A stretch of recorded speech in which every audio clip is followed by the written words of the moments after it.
Question number 8 is find domain of f of x is equal to log base 2x of 3 upon cos inverse 2x minus 1.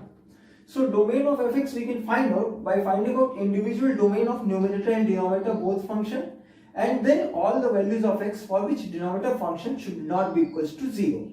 So let's find out first individual domains. So log 2x of 3 will be defined when base 2x will be greater than 0 and base 2x should never be equals to 1.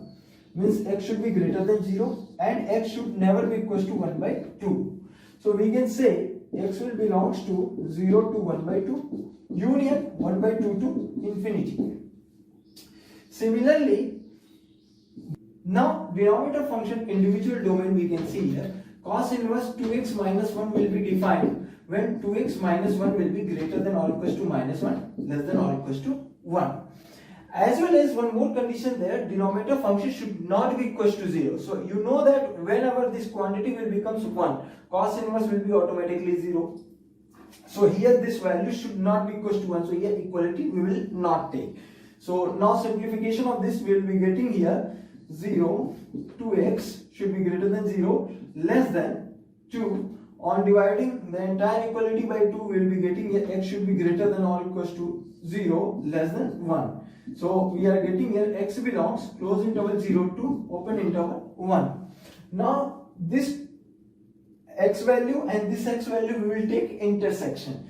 So intersection is coming basically x belongs open interval 0 to open interval 1 by 2 union open interval 1 by 2 to open interval 1. So this is the domain of the given function. Question number 9 is find domain of f of x is equals to log base 2, log base 3, log 4 by pi, tan inverse x to the power minus 1. So this function will be defined when this logarithm will be defined, then this logarithm will be defined, then this logarithm will be defined. So let's solve it. This logarithm will be defined when this quantity tan inverse of x to the power minus 1 should be greater than 0. So tan inverse of x to the power minus 1 should be greater than 0, means we can say it can be written 1 upon of tan inverse of x should be greater than 0. As you can see that numerator is 1 constant positive and denominator is tan inverse x. So tan inverse x will be greater than 0, overall quantity will be greater than 0. So we are getting here tan inverse x should be greater than 0. Let's suppose this is equation 1. Similarly, we will see that this logarithm will be defined when this entire value will be greater than 0. So log base 4 by pi tan inverse x to the power minus 1 should be greater than 0. Now transferring the base there, so 4 by pi to the power 0 will be 1. So tan inverse of x to the power minus 1 should be greater than 1. We can say it 1 upon of tan inverse x to the 1 upon tan inverse x should be greater than 1. So it means 1 upon tan inverse x will be greater than 1 means numerator should be greater than denominator obviously, means tan inverse x should be less than 1. This is, let's suppose, our equation number 2. Now this logarithm will be defined when this entire value will be greater than 0. So let's solve it. Log base 3 log base 4 by pi tan inverse x to the power minus 1 should be greater than 0. Now this logarithm base you will be transferring there, so 3 to the power 0 1. Now this logarithm base you will be transferring 4 by pi to the power 1. Now it will be 4 by pi. So tan inverse of x to the power minus 1 we can say greater than 4 by pi. Further we can write down this quantity as 1 upon tan inverse x should be greater than 4 by pi. Now you can say pi by 4 should be greater than tan inverse x, means tan inverse x should be less than pi by 4. So this is our equation number 3. So on taking common of 1, 2 and 3, so we will be getting here, since tan inverse x should be less than pi by 4 and it is saying tan inverse x should be less than 1. So here the value pi by 4 means 3.14 by 4. So tan inverse x should be less than this. So intersection of this and this, you can say tan inverse x should be less than pi by 4. As well as tan inverse x should be greater than 0. So here on transferring this tan inverse on both sides of the inequality, so we will be getting tan of 0, 0, and x should be greater than 0, less than 1. So here we can say x will belongs to 0 to 1. So domain of the given function is basically open interval 0 to 1. Question number 10 is find domain of f of x is equals to 1 upon greatest integer of mod of x minus 1 plus greatest integer of mod of 7 minus x minus of 6.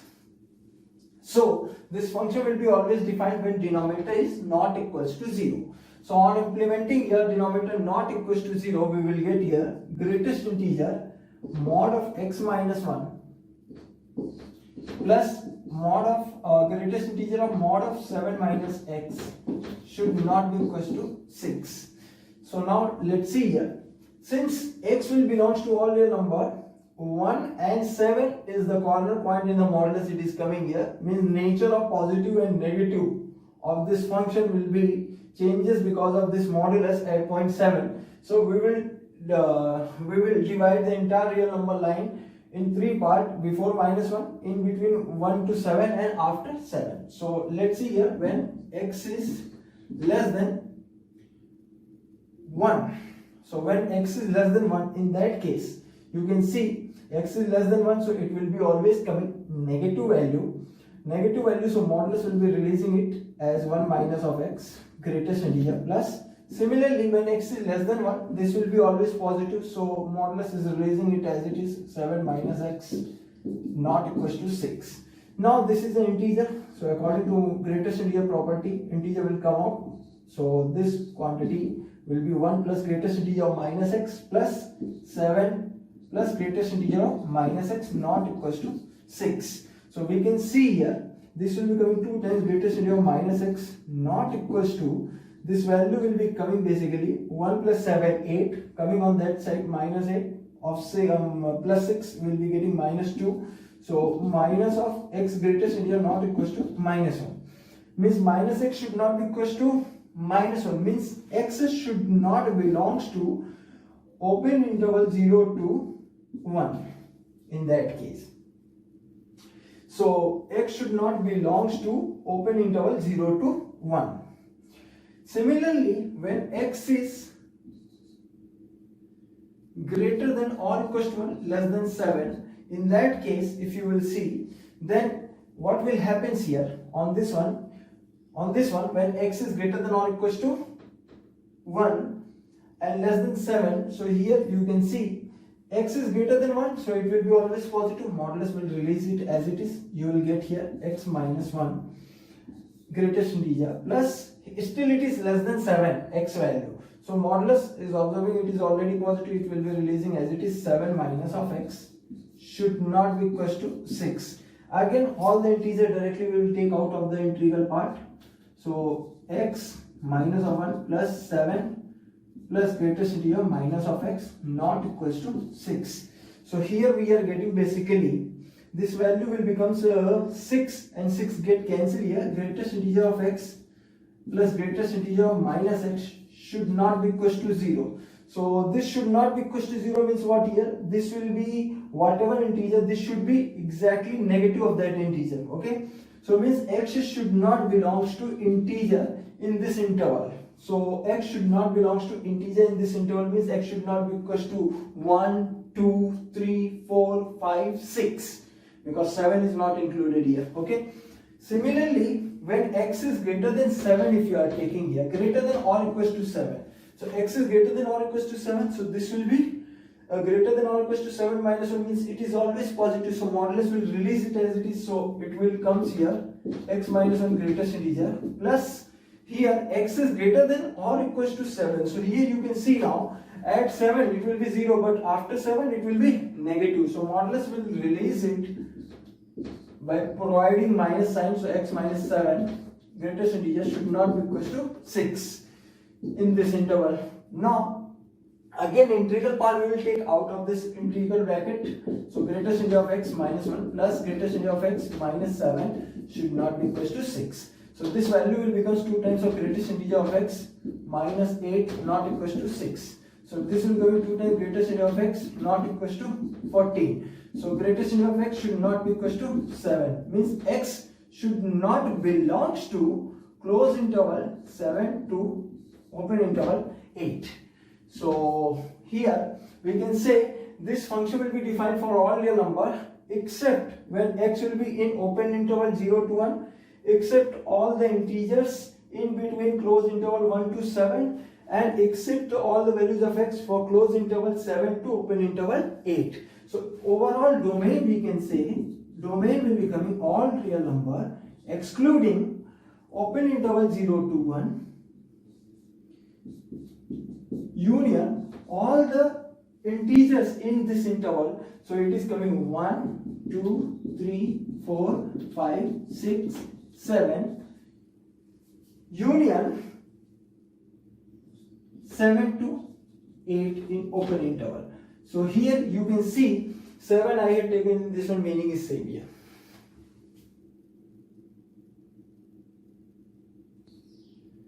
Question number 11 is find domain of f of x is equal to cos inverse of root over log of greatest integer of x mod of x upon x. So as you know that cos inverse will be defined when this quantity will be in between closed interval minus 1 to 1.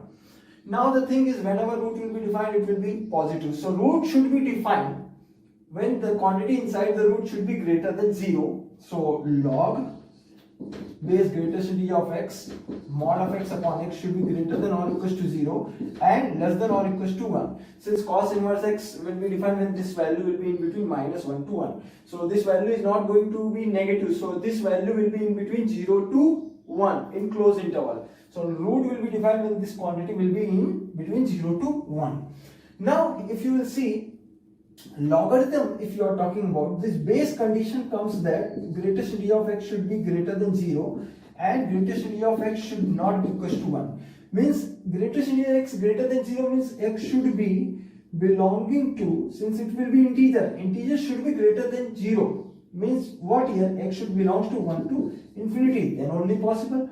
Similarly, greatest integer of x should not be equal to 1 means x should not be belonging to, you can say, closed interval 1 to open interval 2. So we can say here x should belongs to this and x should not belongs to this.